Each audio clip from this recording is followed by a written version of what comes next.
Welcome to the Author Spotlight. My name is Aurelia Wynn. I'm the owner and I'm the owner and operator of Wynn Publications. And so welcome. Can you tell us your name and a little bit about yourself and what you do full time? My name is Rosetta Parish. I am an author. I work full-time in a company called Quiet Logistics.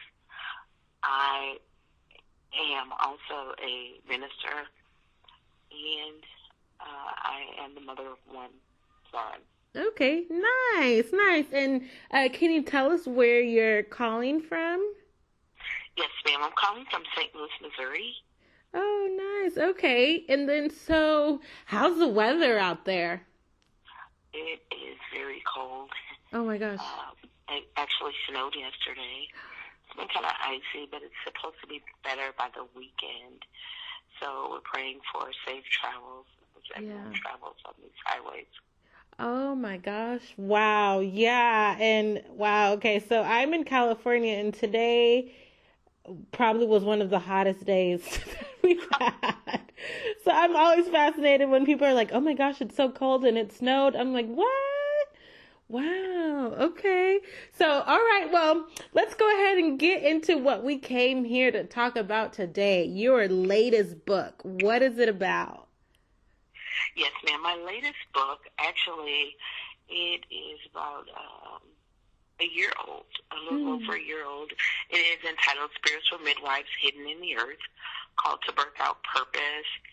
And it mainly is about the people that birth us out, generally in ministry. It could be an aunt, a grandmother, someone in the church, your pastor. I myself had an awesome spiritual midwife that birthed me out. They walk with you until Christ is formed with you, and they stir up your gifts for the kingdom's sake. And they're there to encourage, to uplift, and to correct at times when it's necessary to help you fulfill your destiny in the earth for the kingdom of God. And so I wrote it because sometimes there becomes a disrespect for the people that lead you and guide you and birth you out. When we feel that we have attained a certain level, we tend to forget from which we come. And that was one reason why I wrote it. And I also wrote it because some people don't know that they are a spiritual midwife. And that could be male or female. Oh, wow. And so the term spiritual midwife, is that...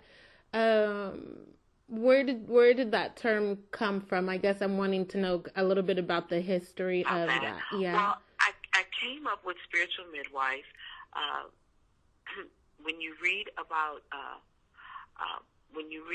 the two Hebrew midwives, Shiphrah and Puah, when they were instructed to kill all of the male Hebrew children that were born, and they refused. They refused. They said, I'd rather obey God than man. And that's how we end up with Moses. They spared his life.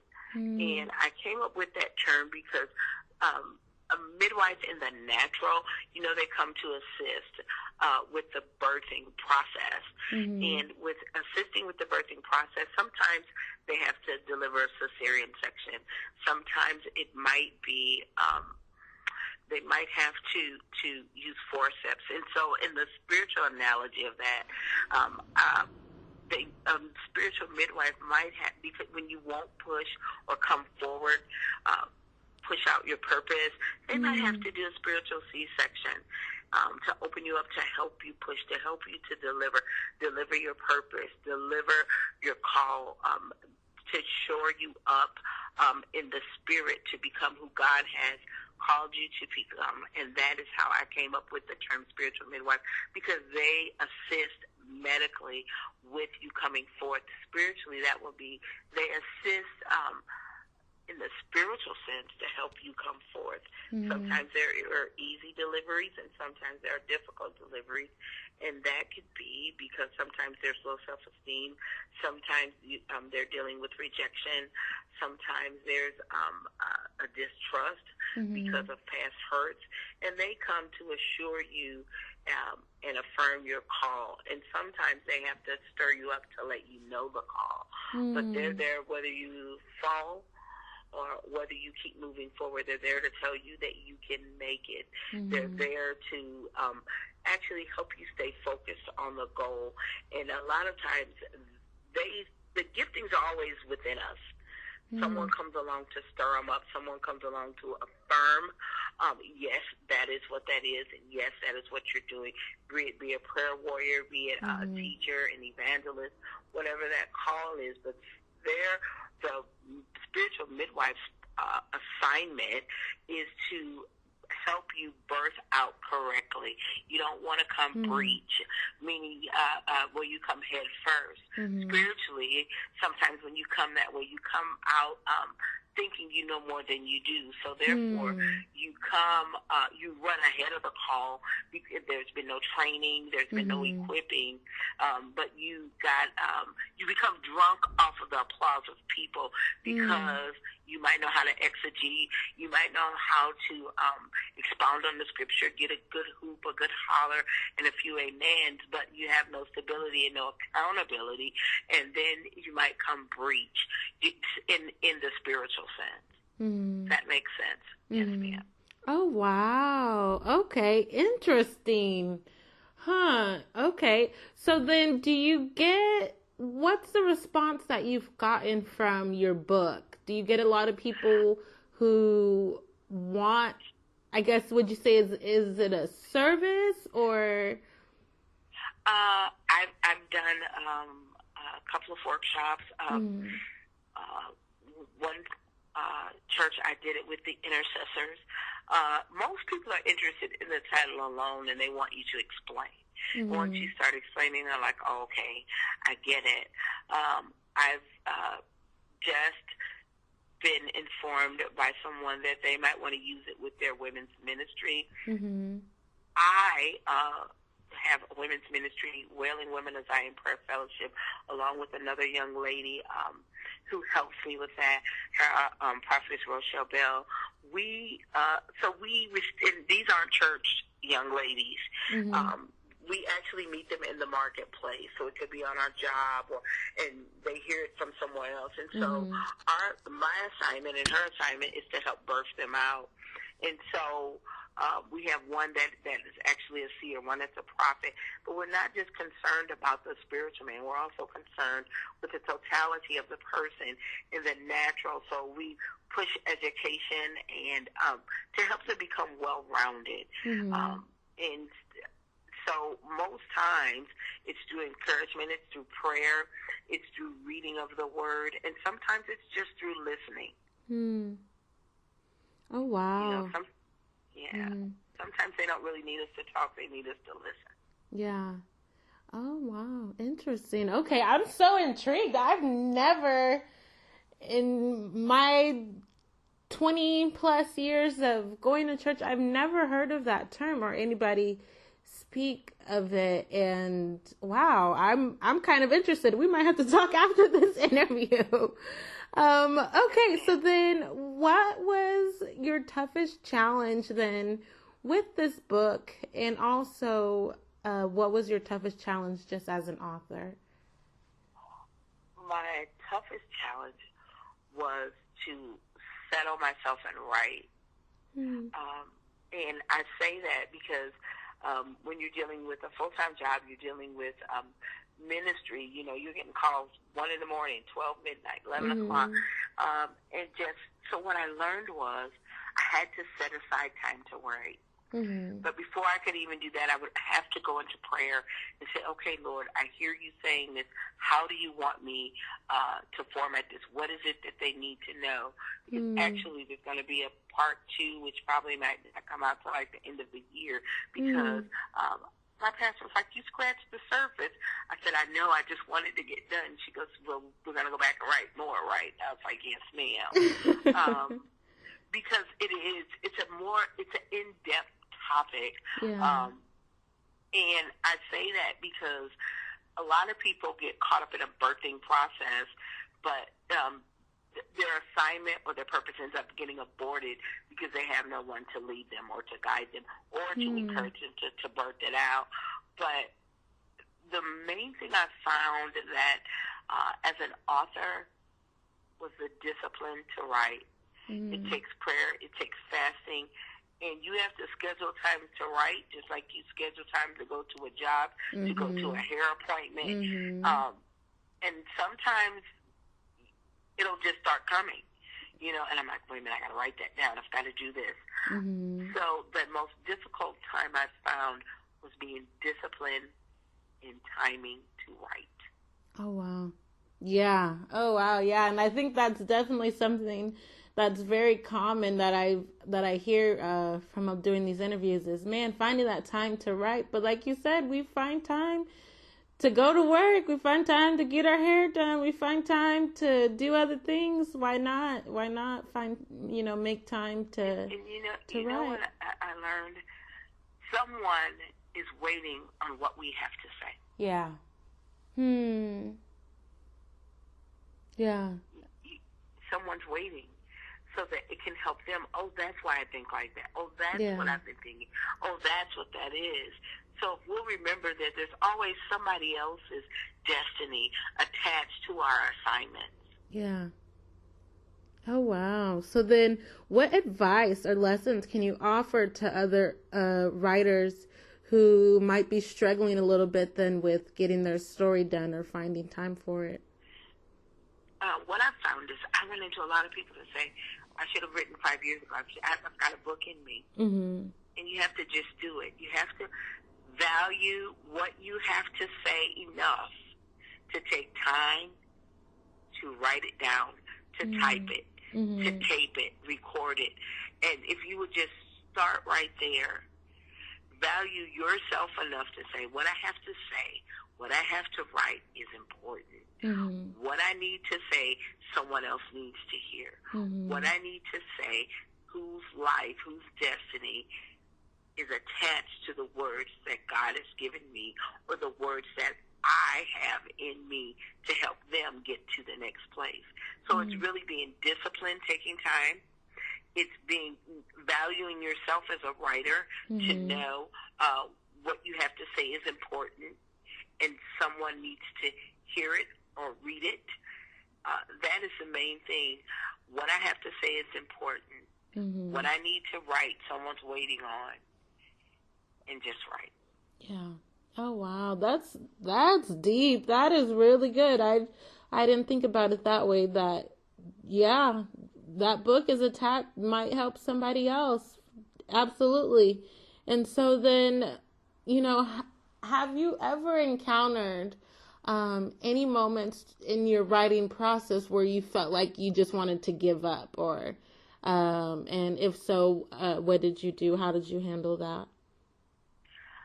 When I would come to the point where I wanted to give up, we say writer's block or whatever someone might call it. When I wanted to quit, for me personally, the Lord wouldn't let me. For me personally, when I would go into prayer, he would start talking again. He would say, you need to write, you need to write. And so it was really removing the distractions for me to write, and being committed to writing was the answer for me. Because something will always come up. Yeah. You'll say, I'm going to write an hour today, and I'm going to start writing. Everything will be settled down. I'll start writing at 7:30. Well, then the phone rings, the baby cries, a crisis happens, and then so you're handling that, but you forgot to write. Yeah. Or you understand it's imperative that if it's in you and you know it needs to come out of you for someone else's life, then you take time to write. And that doesn't matter if the genre is something that is going to be self-help, if it's going to be inspirational, if it's going to be a poem, if it's going to be fiction. Know that someone is waiting for you to write, waiting for what you have to say. You're important. Someone's waiting to hear from you. And so when I get to that place, I have to say, this isn't about me.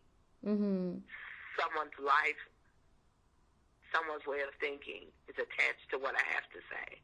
And then that makes you step back and reevaluate. Okay, I didn't write today, but I'm going to write tomorrow. Okay, I'm going to write at least a paragraph before I close my eyes tonight. It's being committed to it. And when frustration comes, don't quit. Just step back and get in quiet so that you can hear and have clarity. Oh, wow. Okay, so what I've heard you say is,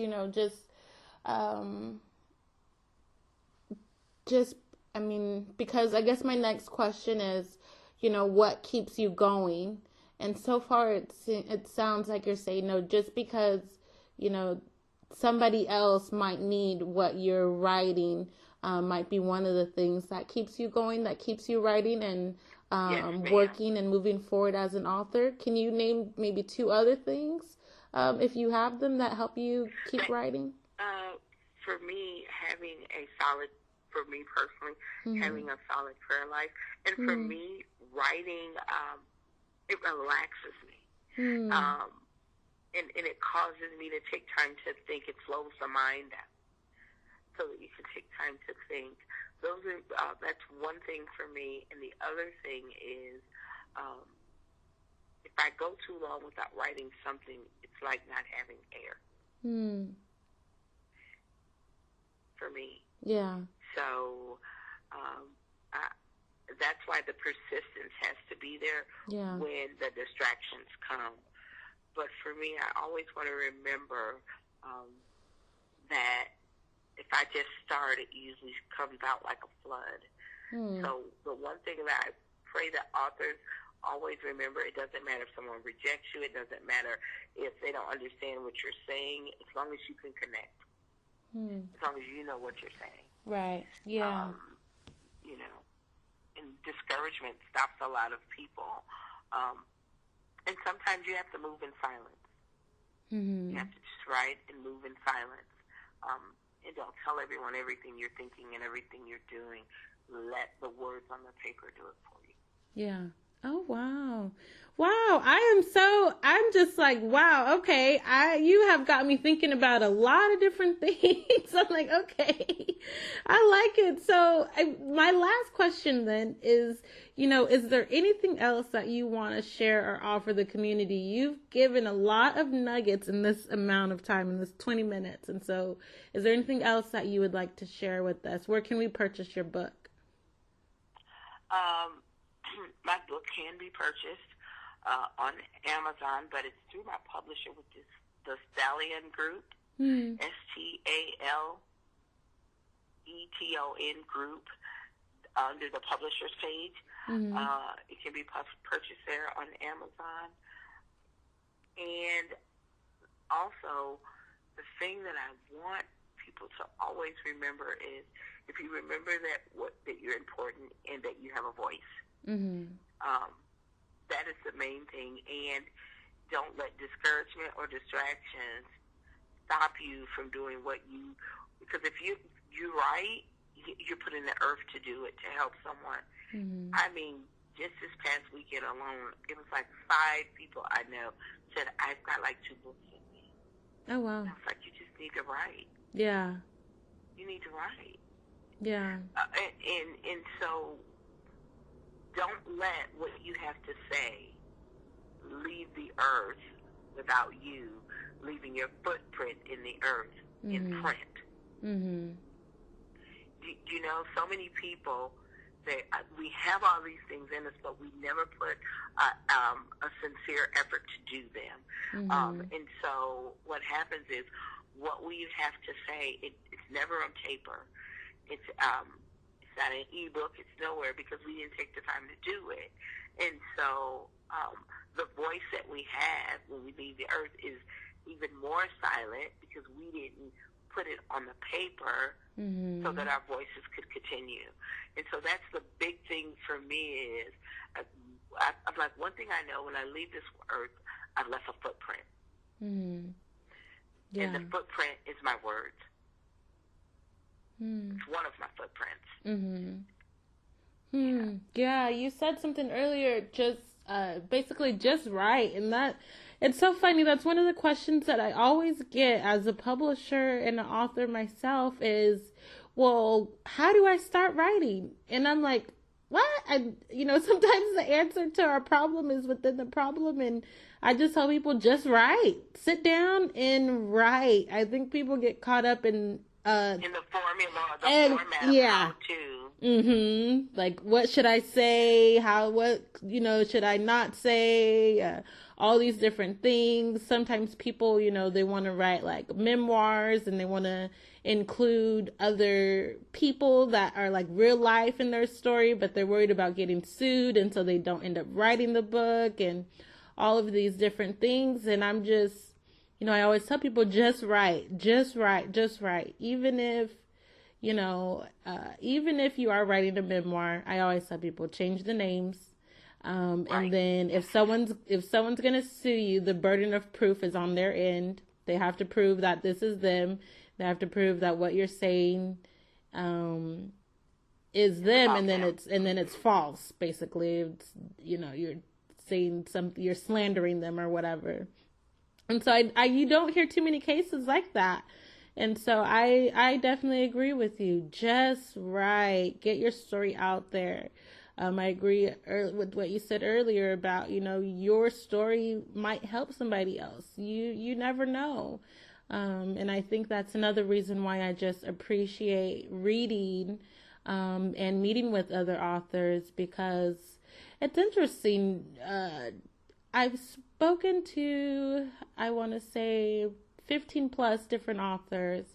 And one of the things that I'm finding out is that there's kind of themes that pop up. And so I guess after just kind of sitting here listening to you and thinking about it all, is one, when, some people say it's an inkling, some people say it's God, some people say it's, something wakes them up in the middle of the night and they just have to write. And I think that you said that earlier, God tells you, hey, get to writing, and then that's when you do. And so I find that to be so interesting. What do you think about that? What do I think about just writing? Yeah, or more so of the intuition to just write. Like whenever you get an idea in your mind, you write it down. Honestly, for me, 85% of the times it's generally a poem. Okay. It'll start that way with me. And so once you start to write, generally, it just begins to flow. And what I think about that is where some people get their greatest inspiration. I wrote my first book in a day and a half because I kept putting it off. And I said, I'm going to write this book. It's going to be called Who Am I Really? And I'm going to write. And one day the Lord just said, write. And so I just started writing. And, my one friend said, it's not long. I said, it's not long, but it's strong. And so the thing is, and I needed to write. Sometimes we need to write the first one to get to the next one. Yeah. And so a lot of times what will happen is distractions will come, things will come, and we'll never just write. Oh, wow. You know? Yeah. And I knew someone that was a great storyteller. I mean, she could make stories, and she was going to write a book, and ended up leaving the earth before they could. I had an uncle who, we would write, and he never wrote. And so my thing is, are you important enough to you to do what you've been called to do and to do your passion? If your passion is writing, take time to do what you love to do, because someone else is waiting on you Mm-hmm. and your words and what you have to say. And so that's the main thing I want people to understand, Mm-hmm. is that there's not a formula to it. There's no sit down to it. There's no, I got to take time. I'm going to write in a week. That's not it. Just write. Mm-hmm. Mm-hmm. Oh, wow. And we will end it on that note. Just right. Well, thank you so much Yes, for your time.